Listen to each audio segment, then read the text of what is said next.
Right. We got one playback on there. Okay. You have to excuse my voice today. It's pretty croaky.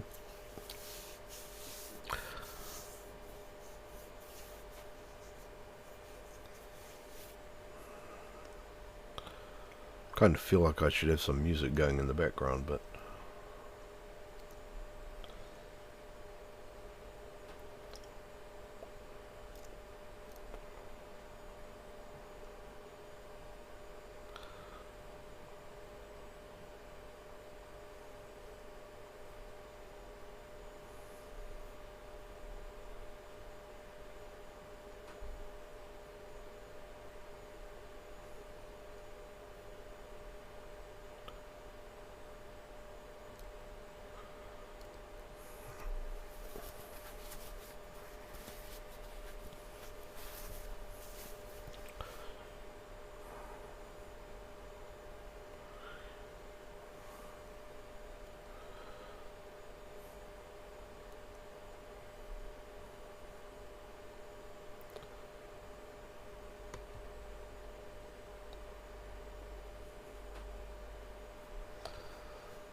okie dokie. Well, the stream's kind of an extra here today. Hey, how's it going? Today I'm going to be painting a figure that I've bought. It's this one here. I got it from Gary Hunt Miniatures. There's a link in the description below, or there will be after the stream. And I'll start that again.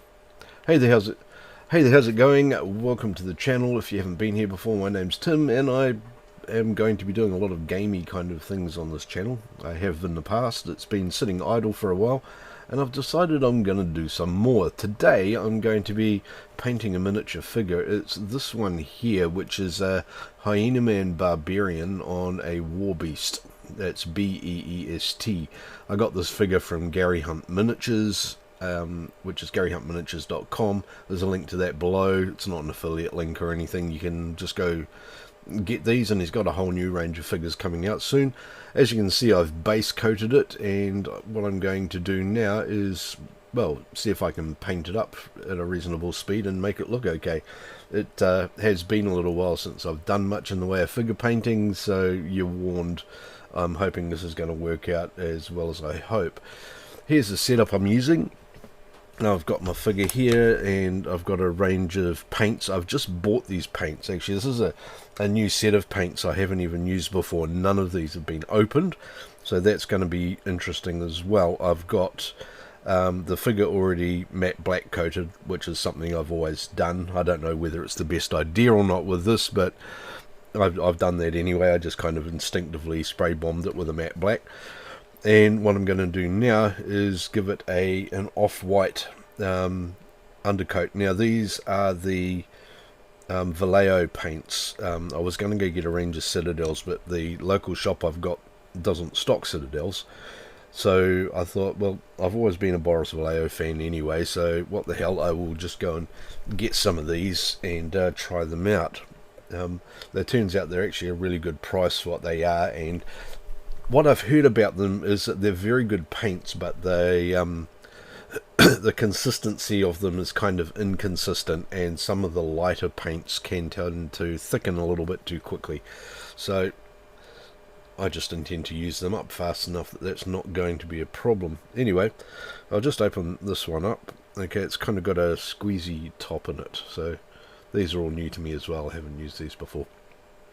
Let's start by squeezing a bit of that out, and I've just got a bit of a takeaway tin palette here. Well, it's good that it's got a squeeze tip nozzle. That should stop it from drying too much, because, you know, very little air exposure, so that's a good thing. And I'm just going to use that, and I'm just going to slightly wet my brush. I've got a jar of water over here, so just slightly wet my brush and pick up a wee bit of paint and start getting an undercoat on this thing. So I'm just going to get that in and spread that around as much as I can, and we'll see how opaque this paint is. Okay, it's looking pretty good so far. just using a cheap brush for doing this. I don't want to use really good quality brushes for doing these really rough fill coats. It doesn't need that. So I just tend to buy a pack of these plastic brushes, which you can get a whole heap for a couple of dollars, whereas some of the other brushes I've been getting have been sort of 10, 20, 30 bucks each, because I like using a lot of things like sable and really good fibers for doing fine work, and I don't want to use that for doing this rough work. Okay, just getting down into all of the little bits of gap and things here while I'm getting at it. It doesn't matter if you don't get fully into the shadows and stuff. That's one of the reasons I do the black coat, is that those really deep shadows, you might miss some of them, but that's okay. Try and fill up as much as you can though. Got to be thorough with these things. This figure came in 8 separate pieces, so the Warbeest itself was 2 pieces. The head was a 3rd piece. The rider main body was another piece. The arms was another piece. The standard on the back was one more piece, and each of the legs was separate. So I think it was 8 pieces altogether plus the base. So yeah, that took a little bit of while to glue together. I just used the basic super glue and pulled all that together, and it fitted together very nicely. If you do a lot of these multi-part models, you'll know that sometimes there are gaps and stuff in them, and there were a couple of small gaps in this as well, but the super glue filled those up quite nicely. It managed to fit together very, very cleanly, which is I don't always expect that with a multi-part metal model, because the metal often contracts and stuff in the molding process, but this one went together very beautifully, and there was just a couple of really thin hairline cracks in it.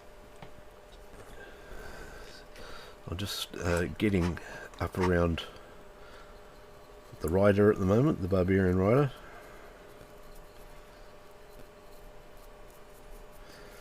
I'm going to do this with a lighter base. It's an off-white rather than a really clean white.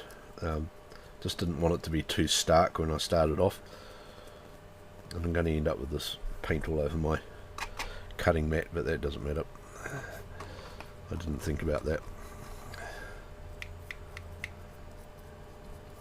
Just a little bit more liquid. I find the paint is actually drying on my takeaway container lid palette here fairly quickly. Hey, how's it going? Paul, awesome. Good to see you, man. Paul is another YouTuber in the UK. So other side of the planet in opposite time zones. So it's pretty early in the morning there, I take it, mate.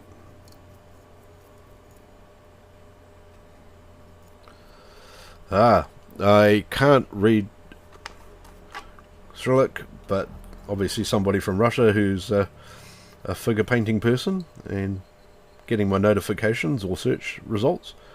Great to see you.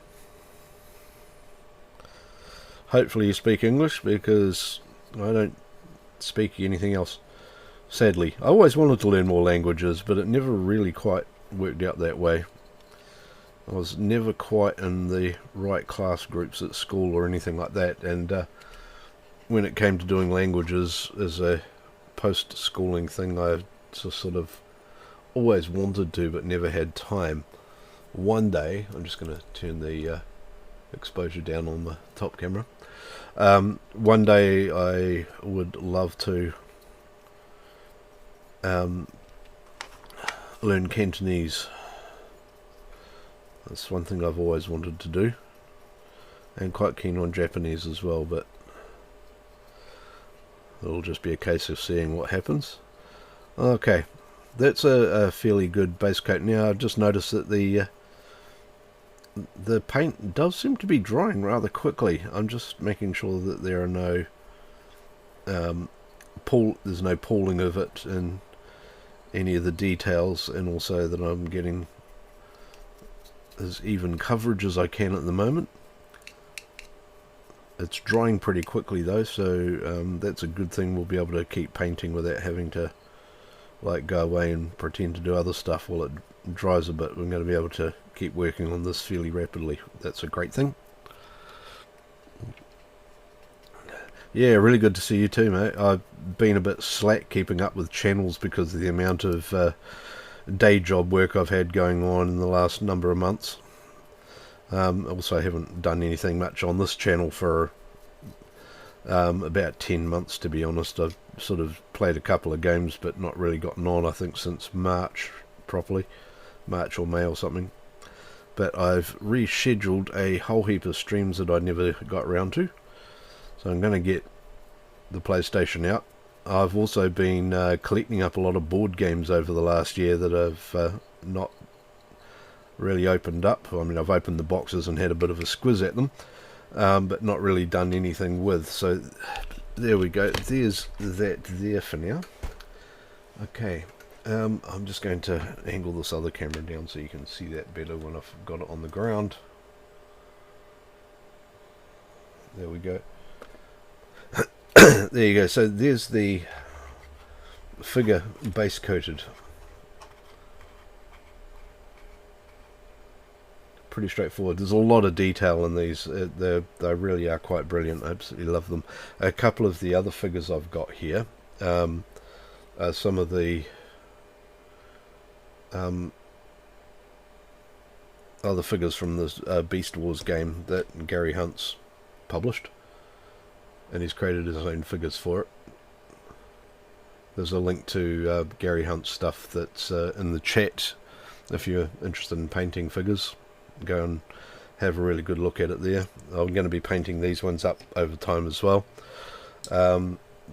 including this one here, which is Hyenaman Barbarian with a couple of hyena beasts there as well. I've just finished gluing that one together. All of these are quite detailed figures. They're actually quite incredibly detailed figures, and they all come in multiple parts. I mean, the hyenas were single part, but this guy here, because of the way that it's modelled, the arms had to be glued on, the weapons have been glued on as well. So going through a fair whack of super glue, and I'm going to be building up some rope or chain between the barbarian and the hyenas, so they're sort of his pet dogs on a bit of a leash, pet hyenas. So I'm going to be working on that one. Okay, so I've just done this base coat on here. There we go. Pardon me. So I've done the base coat on here, and now what I'm going to do is grab a khaki or something like that, and just sort of start filling it up a wee bit. What are we going to work with first? I think I might start with the lighter filthy brown. That's this one here. Wait for that to hit focus. There we go. It's another one of the Vallejo paints. It's a filthy brown, and I'm going to put that on and just start building that up. Okay, so I'll shake that up. I'm told these all need to be very well shaken every time you're going to use them. There we go. And I'll just drop a wee bit of that out. I'm not going to need too much of it. Very good coverage of these brushes. Now I'm going to go with a slightly heavier brush here, I think, because I don't want to fill in too much. I might water that down a bit as well. Here we go. I'm just going to grab this one here. It's a bit of a rough brush, but it'll do for this. I'll just dip that in my water. Okay. And I'll just grab some of that and just start colouring it up. So I've put a bit of water into this, so it's going to, just a little bit of water, and so it's going to run into the crevices and leave a little bit more of the pale on top. So let's see how that goes. And I'm just going over the entire figure at the moment, and we'll come back to colouring individual bits later on. Actually, I'm just going to stick to the beast on this one, pretty much. So I'm just covering that in, and as I move through a few different shades of paint here, they're going to fall into the crevices and into the deeper parts, so we'll get that natural shadowing and multicolouring in there. There we go. Get it up around here and onto the legs of the beast. Yeah, Paul, are you familiar with the fantasy artist Boris Vallejo? That's where the name of the paints come from.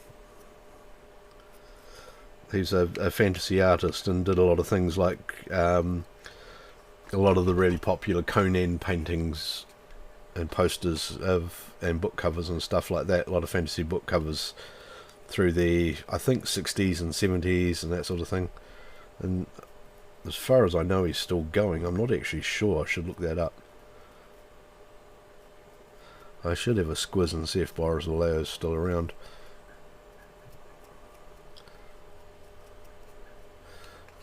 Okay, so that's looking good. I'll put a bit more water in there.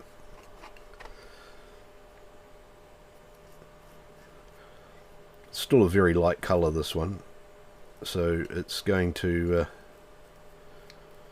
not get leave too much of a colour difference between the off-white and this sort of dirty brown. But as I start getting deeper colours in there, they'll start falling on into the shadows, and you'll get that natural shaping look starting to come through it better. That's looking pretty cool already. Mostly I'm just working on painting the beast at the moment, and then I'll get onto the figure on top afterwards with a different colour palette. So here we go.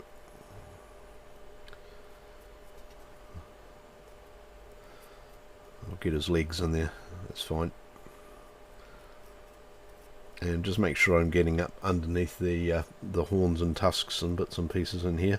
I'll be recolouring those with a bit of an ivory and some shading later on, and just up and around the rear legs.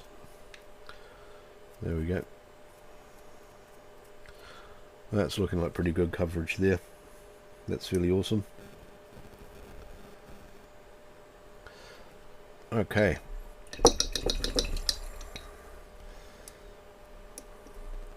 So the next bit I want to do is I'm going to do something on the clothing of the warrior.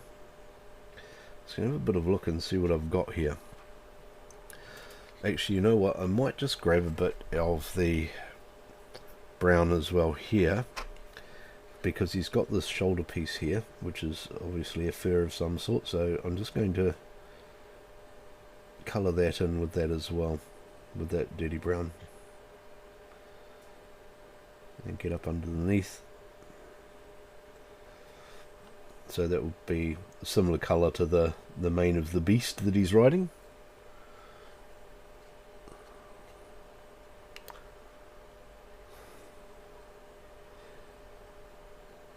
Yeah, I could look up some Boris Vallejo art actually. I'm just going to give that a minute to dry off a little.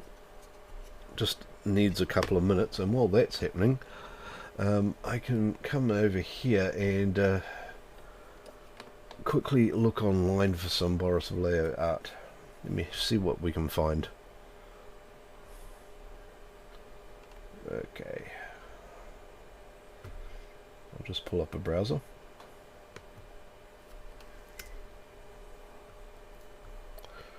And a new window, here we go.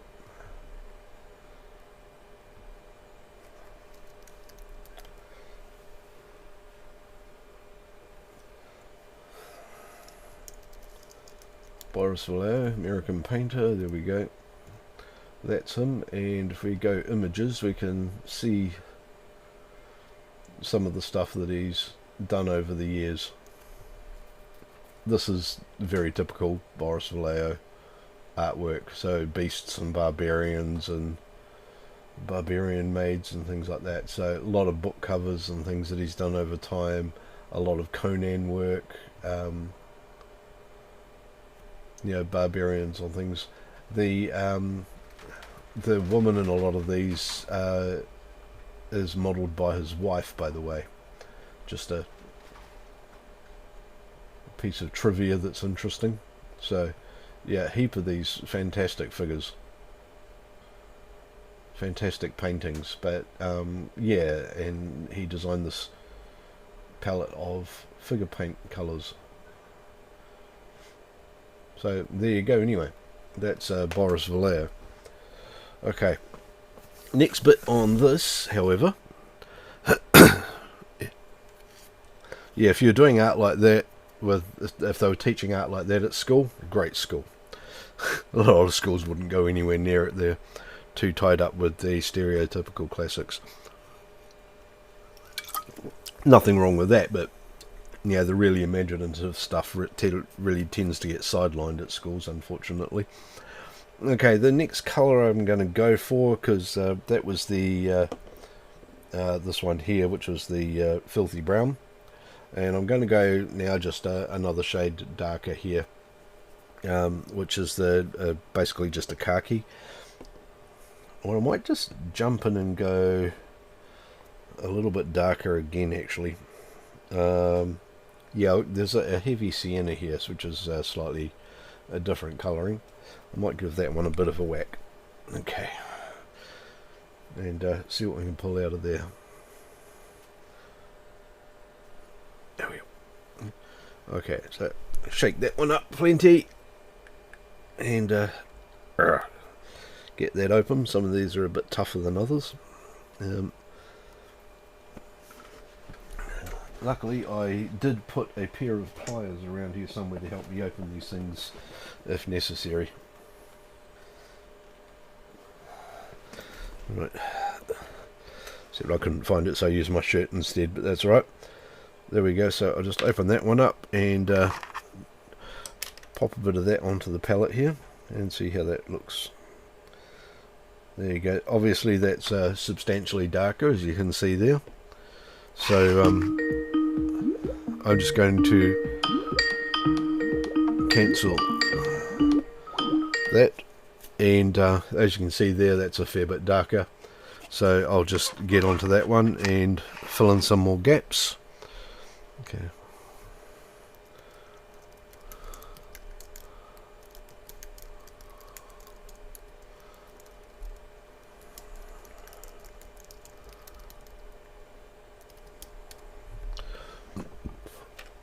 Right, so this one we just really want to wash in a bit more and leave the lighter colours sitting on top.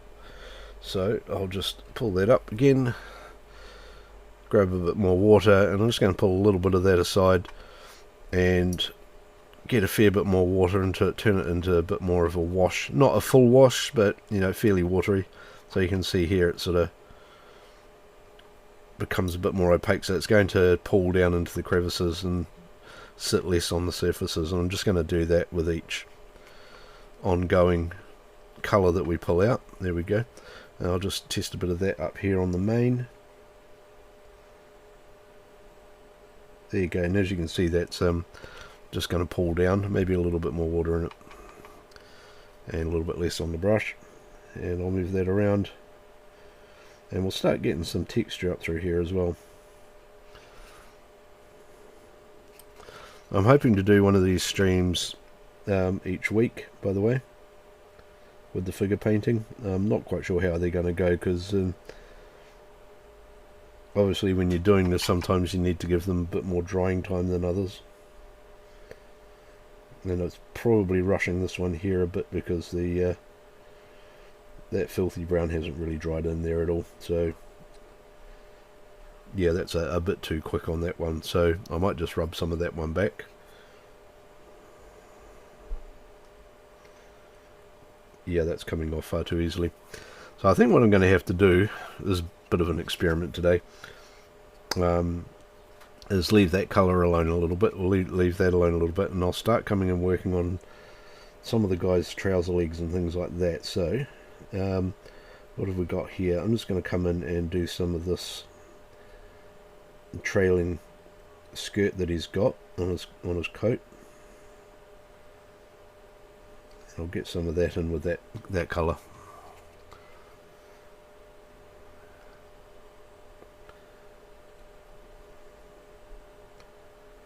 As I said before, though, it's kind of experimenting with the new paint at the same time that I'm figuring out how well it's going to work on a live stream. It's something that you usually do over a period of days, and seeing how quickly the paints firm up and everything like that's all part of the experiment. So there we go. That's looking quite good.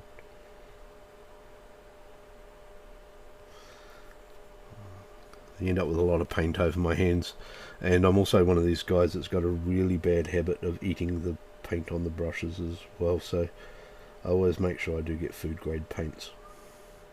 It's a really, really bad habit and you shouldn't do it, but that doesn't stop me. Okay,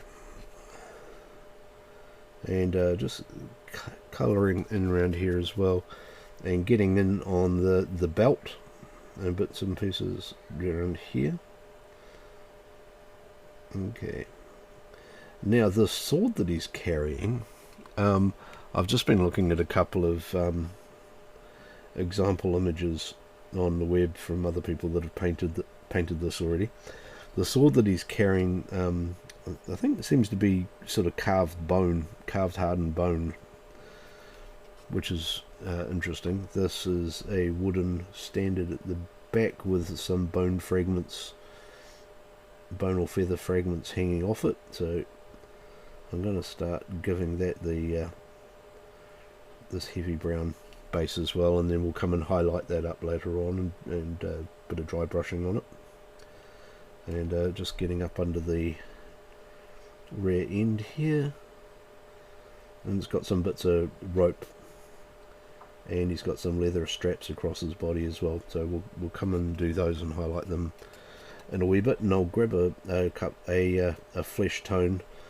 I think I'm going to give him a fairly bronzed, fleshy look. Being a barbarian, he's obviously spending a fair whack of time outside, and riding the beasts, you know, they're going to be plainsmen kind of thing, so we'll get up under here and up round the top of this. There we go. And I'll use some of that watered down brown that I've got in here to get into this as well, so that we'll get into the crevices around there, so that'll give us our shadowing for later. Hope the audio's okay, by the way, guys. Yeah, some paints take more time than others. So some paints I've used in the past are very, very quick drying, you know, like they only need about half a minute, and then you can go over them. Others do require a substantial more block of time. This is actually drying up a fair bit now, just around the back here, so it doesn't look like it's going to pick up too much more moisture, so I'll be able to come in and just put a wash through here probably in a few more minutes. But first of all, I'll grab a flesh tone out, a flesh base, and I'll just see what we've got here. I've got a few fleshy paints that I organised before, and I'm going to start with this one here, which is a Cadmium Skin. Just wait for the camera to pick that up. It's a Cadmium Skin tone, so it's a fairly dark skin base, and I'll start with this one and work my way up. I've also got a no, that's the khaki, sorry. I've got a burnt red for some shadowing. Oh, that's a tin that I was going to use for shading the weapon, and I'll need to get there's a mithril silver around as well. A brown sand for the skin as well, and a black that I'm going to turn into a wash. I've also got a black wash over here I might use. And actually what I might do is I'll start with the sand on the skin, and then I'll highlight it and dry brush it with the cadmium skin. I think I'll do it that way around. There we go. Usually with the skins and faces, I like to pull up 4 or 5 layers through it and shading, and try and get some good blending going through. Now I'm going to use a fairly fine brush for this one, because I want to get into some nice tight points. You see, this is where I tend to do that, to get a good fine tip on the brush, which is a really bad habit, I know, and I used to get told off by my other half for doing that all the time, and thoroughly deserved to be. Anyway, okay, so the that flesh there, I just want to get into the arms and the face area, and then right down the back and everything. Yeah, because he's topless on there, so that's cool. So let's get that. I'm not going to thin that one at all, and I want to start just getting in under here. He's wearing a bit of armor up around the arms and some bindings on that. That's cool. And I'll just get up around the face here as well. And it's I've kept this painted at its natural viscosity, but I'm going to spread it out quite fine as well, which is why I've got this brush on, is because I just want to not have it pull up anywhere if I can avoid it. This is a problem you get with some brushes when they age a wee bit, is that they bloody split and gather up because it gets crap down in the base of the brush. So I end up eating more paint to smooth it out again. Up around the shoulders and the neck. And okay, that brush is going to keep splitting off and annoy me, so I'll try this other finer one I've got here, which is the 3-0.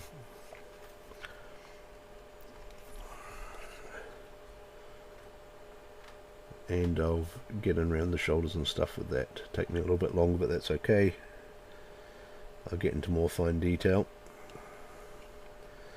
And round the back, I'm not going to worry about the leather straps at the moment, because those will smooth out later.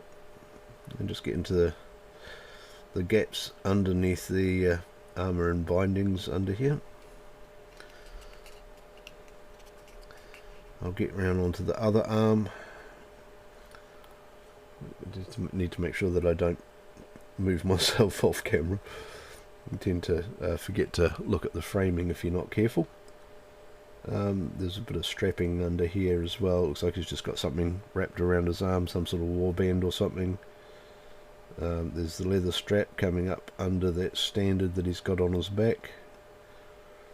And we'll just get up right up under here so I don't leave any gaps around. And the underside of the arm, underside of the breast and armpit. Just being careful to make sure that you get all of the areas, and the hands as well, of course. Okay, now it's probably a bit too much. Don't want to get too much paint on the brush at once, or otherwise I start pulling into gaps, and if that happens too much, you start losing some detail, and you don't want to do any of that. So once the paint starts sitting and starting to lose viscosity on the figure, you want to make sure that you take any liquid off the top and not leave anything pooling in the eye sockets and that kind of thing. There you go, that's looking pretty good. If you do have small gaps and joins and stuff in the gluing and moulding, this is a good time to let some of the paint, in that case, fill up some of those gaps.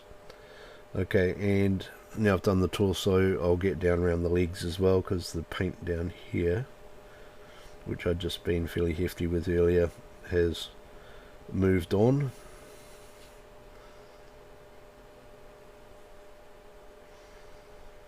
And there we go, and I'm just getting his leg around there. There's a strap around that, bit of a stirrup strap there. Get round his his feet. I had to be careful when I was gluing the legs on as well, because I almost got the wrong ones on the wrong side. Thankfully the figure is detailed enough that it was easy to figure out the big toes and stuff, so that's something I don't want to lose the detail of as I'm putting this on. Make sure that the detail in the stirrup strap and the toes on the feet and stuff doesn't get lost, because the modelling and moulding on these has been so beautifully done that you don't want to make it just look like a plain block of plastic or something by overpainting it in the wrong places. Okay, that's pretty cool. Okay, I've got the top of this leg here is got bindings on it, so I'm not going to go. Actually, I'll get on those because I'll be covering them with a different colour later. That'll make sure they don't get any other gaps in them. Just the underside of the arm there, and I'll get around the. It looks like there's some strapping or something bound onto the shoulder, a bit of a shoulder plate or something, and on the forearm there as well. So I'll get onto that with a brown or something later on too. It's probably something like slated bamboo that's been bound to the wrist as sort of a block. Bamboo is often used. I'll just switch camera, sorry.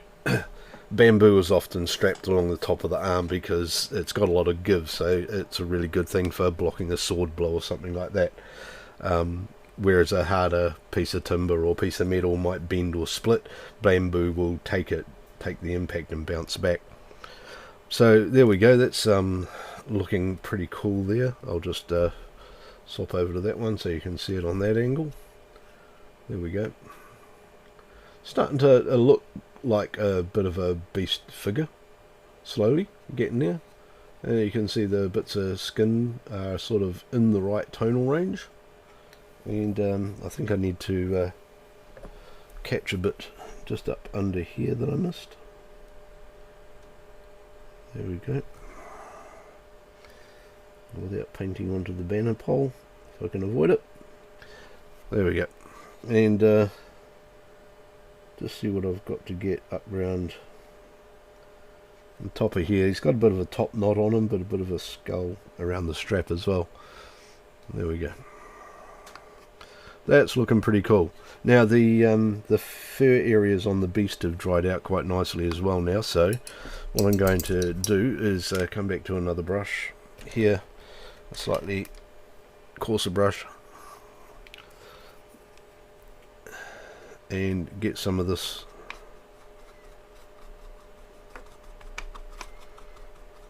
lighter brown here again, and just come over the top of that, and just bring up some of those highlights that I didn't want to lose before.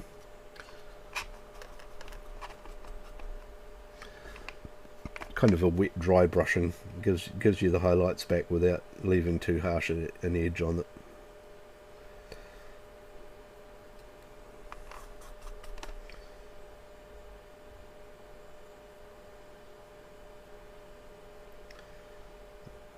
Because I'll let some of that dry in again before having another go at a darker wash over it.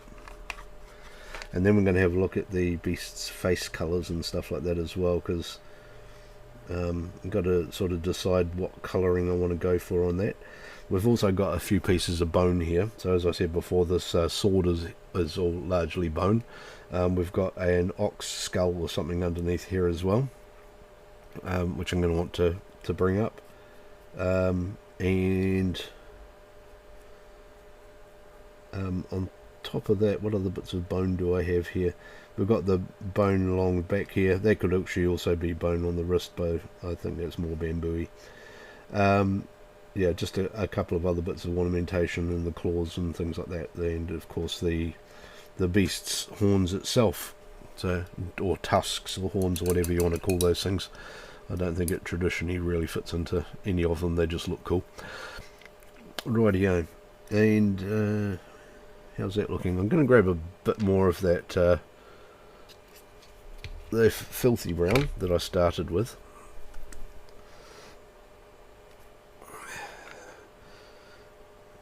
And just drop a little bit more of that in here, not much.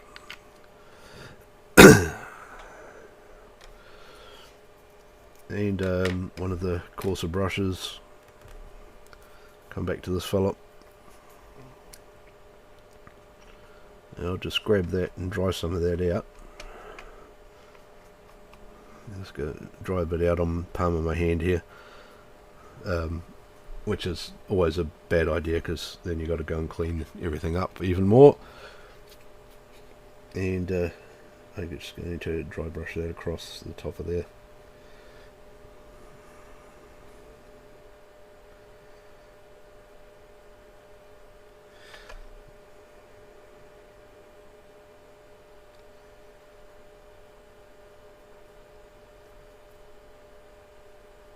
A little bit messy here because I sort of underestimated the drying time earlier, but that's alright.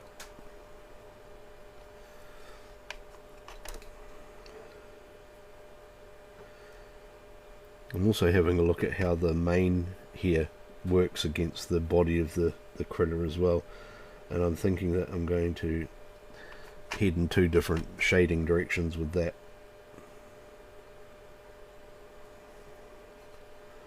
So I might come back and put some more of the heavier brown on the mane, and go for a sort of a lighter fairy colour on the bulk of the critter, the beast. So I'll just get some more of this up around here and under here.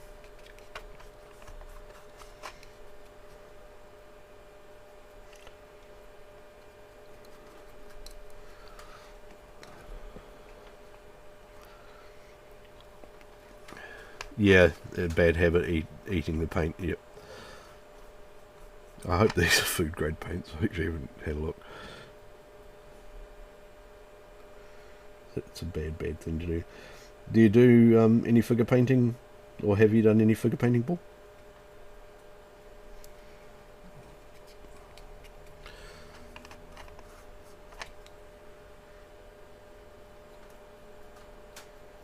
I'm going to get a whole pile of... Oh no, I missed the streams later on, because I quite intentionally didn't really publicise this one, because it's a bit of a test and experiment. Right, how are we going here? Might need just a little bit more of that paint. Or this might stretch out enough, not sure yet.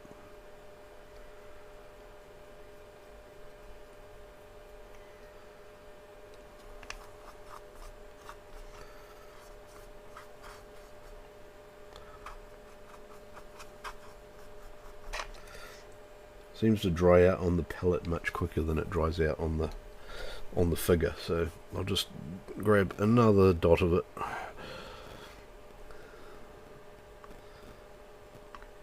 I do like that it's in the squeegee tip bottle. It's going to make sure that these things don't dry out too quickly, and also you don't end up dropping more than you really want to on the palette, except I might have just then. But I only wanted a really minor amount, but that's alright.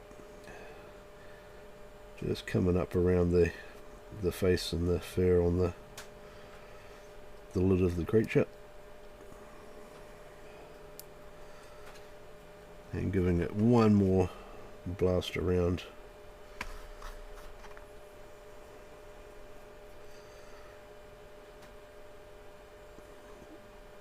And getting into some of those spots that I didn't quite get enough into before. That's cool.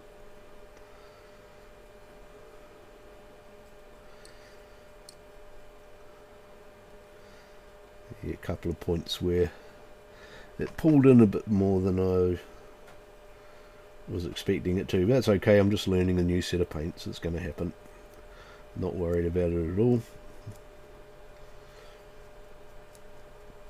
And quite often when you're learning a new set of paints or doing something a bit different like this that you haven't done before, that's where you learn a whole pile of new techniques accidentally, which is quite cool. I enjoy doing that. you know, you're sort of aiming to do one thing and something a bit weird happens and you get a completely different result, but it's not what you were aiming for necessarily, but it, you know, it can turn out quite well anyway and give you something that works really well, even though it wasn't what your original intention was.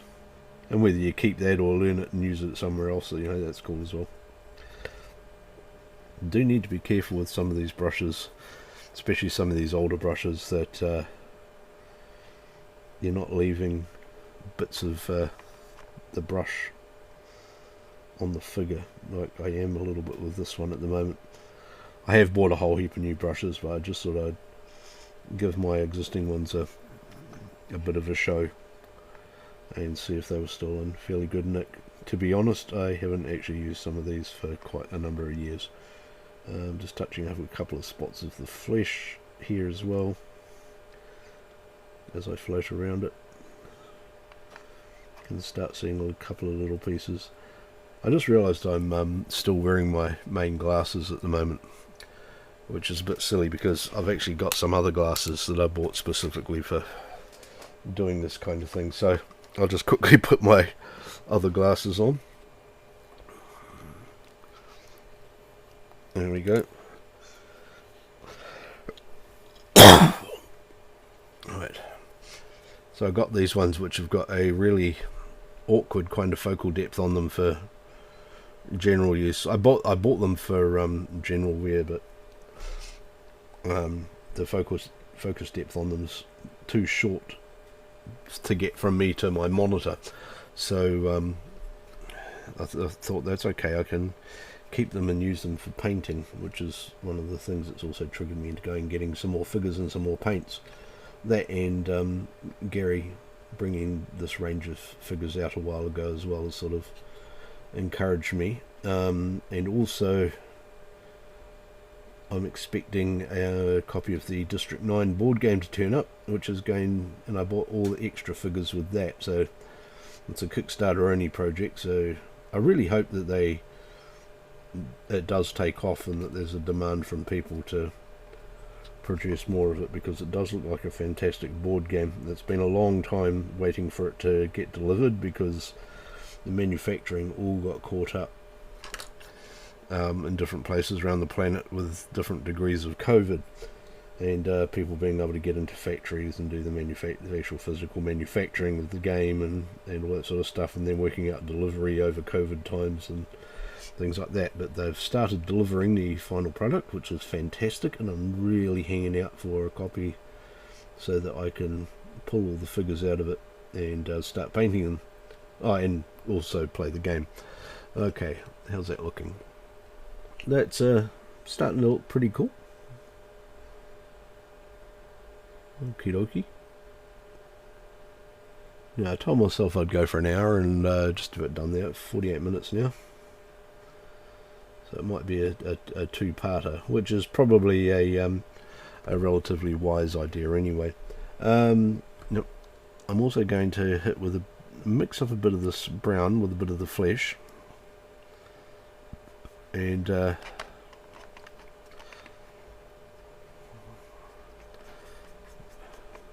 how's that looking? Just a little bit darker tone there, and I'm going to use that, maybe a little bit more of the brown into there.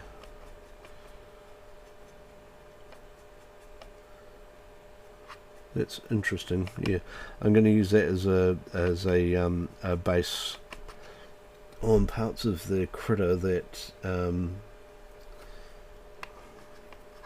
don't have fur on it. So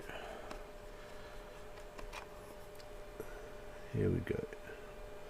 So like up around here at the end of the tail, between where the tail tends to just be skin on, or very fine fur on it, so negligible for this sort of thing, but the actual darker skin colour underneath comes through, so I'll do that there on that bit of tail.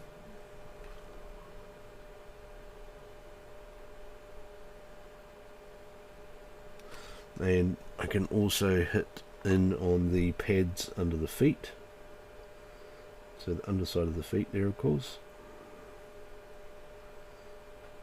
Can get in there with that.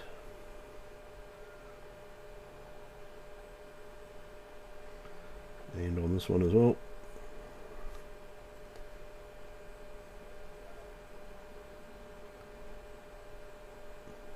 There we go. And I also want to use that to get in round. I'm just going to put a little drop of water on there, just to keep it smooth and blendy. Also up round the face of the critter. I'm not sure exactly what it looks like. It's kind of a crossbreed between a hyena, or a lion and a baboon and a hyena kind of feel, or a lion and a hyena. It's kind of a hyena's mane and a lion's body and a baboon's face and jaw structure. And if Gary happens to see that I'm doing this stream, which he probably won't, he might pop on and tell us what it is. There we go. What times are you doing streams at the moment, Paul? Because I've been missing out on them, sadly. I've not been getting a lot of notifications for things, plus I've been having some ridiculous work hours which have stopped me from really looking too much. But just recently I've been trying to catch up with people.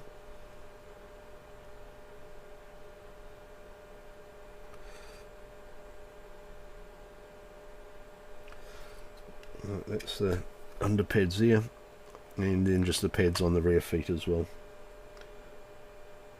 Tidy up that a bit.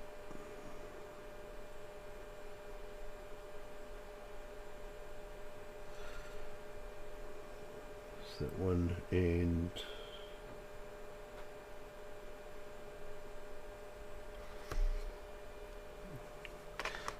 yeah, the feet don't really have a lot of fur on the top, so I might give that a bit more colour around the top of the toes as well. Grab a little bit more water, mix a bit more of that up.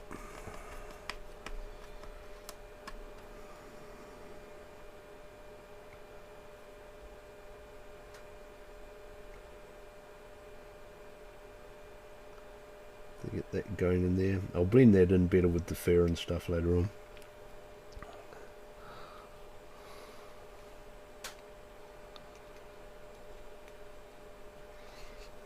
That'll be why I haven't seen you much then. Yeah, a lot of people streaming have actually gone to times which are like between midnight and stupid o'clock, and yeah, stupid late or stupid early in New Zealand. So we're just not exactly in the right time zone here to join in on a lot of stuff a lot of the time.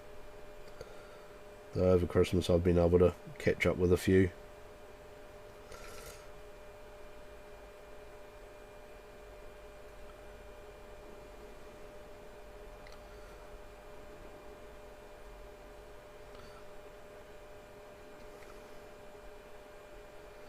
Right. And there we go. I'll just make sure that I've got all the gaps and stuff I need to around the face, so I'm not leaving any horrible glaring gaps and missy bits.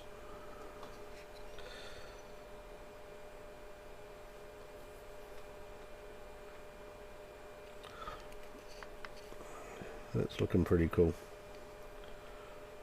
Right, it's rough at the moment, but it's colour. And it's heading in the right direction. I'm going to use a bit of that brown while I'm here with a much finer brush, and I'm going to get some of these belts and things underneath the critter started. So I'll grab some of that brown, and there's the saddle belt under here. Let's pull that through. Right, and that lets me see where the saddle blanket is as well. I'm probably going to go on a fairly bright colour to differentiate stuff like the saddle blanket. Might go for a yellow or a pale green or something like that, because they tend to highlight or go for gaudy colourings as a show of opulence. And some of these type of tribes, colour pigmentation was very valuable in a lot of societies, so I might sort of follow that trend. I'll just get some of that deeper colour into there as well.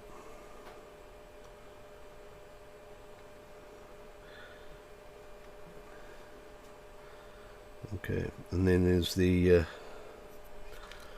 leather bands on his back. I'm not sure whether to do those yet or leave them until later. Let's have a quick whack at them. I've got to move back into the right spot so you can see what I'm doing.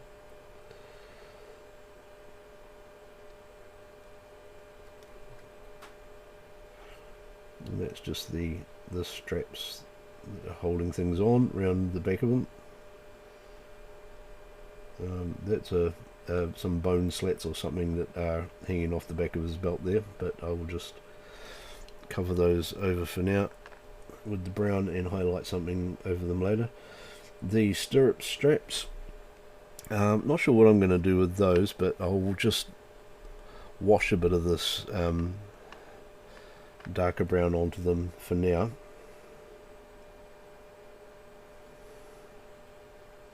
Don't want to lose any detail in them, but I do want to sort of make them present. That's that one on that side, and the stirrup on this side as well. Probably make that a brass or a bronze or something on the base of the stirrup, or just take it black later. I'm not sure.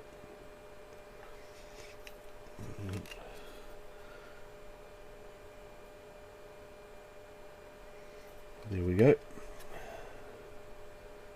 And then just cover up a couple of these areas where I spilt the highlight colours up a little bit too far. Okay, and then just spotting another couple of bits in here where I need to fill in the flesh colours, and a little bit more up under there where I need a bit more mane colour, so under that scalp.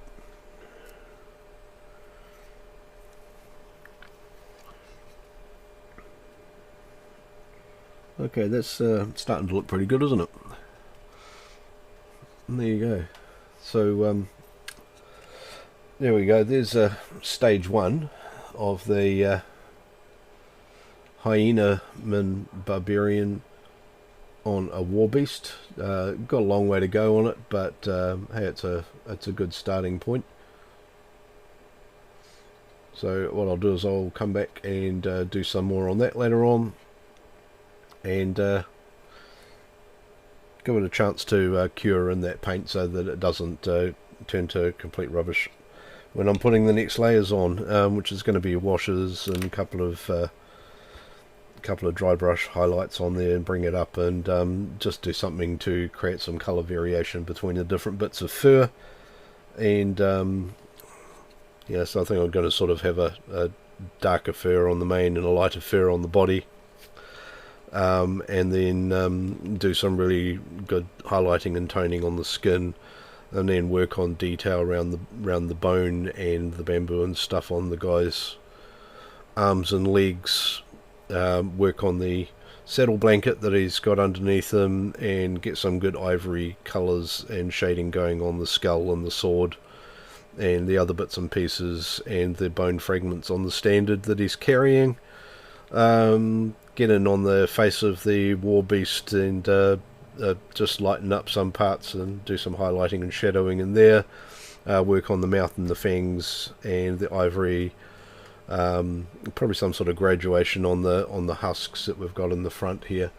I'll just get that to focus so you can see that one. So yeah, get these tusks at the front there to bit of gradation on them and highlight the face, and yeah, just get all of that sort of stuff tidied up. Okay, we'll get on to that in the next one. We'll be able to do all that sort of highlighting once the base colours and base coats have all cured and aren't going to lift up with getting any more solvent on them. Okay, hope this has been fun. Share it out. I'm probably going to edit it down into a shorter video as well. I've recorded it so I can do that one, and yeah, ta-da, get this channel running again. Thanks heaps. See you, Paul.